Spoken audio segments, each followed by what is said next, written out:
What's up, everybody? I'm Brigitte Bidet, and I'm about to show you all the things that I slap on my face to get pretty.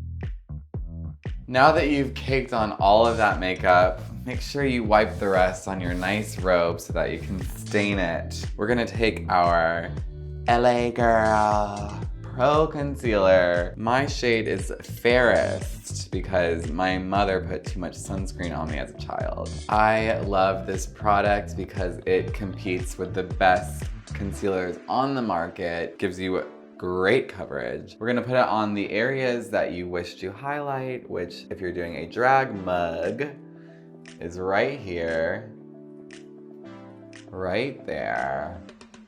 A little on the lip, chin, down the nose. I love this applicator because you just squeeze it when you need more, and it comes out on this great little brush so that it glides right on.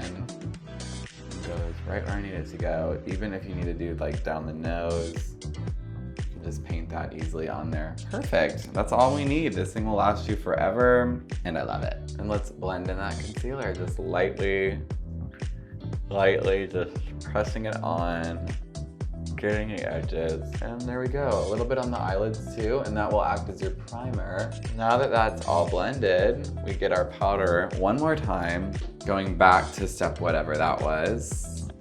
Now, powder.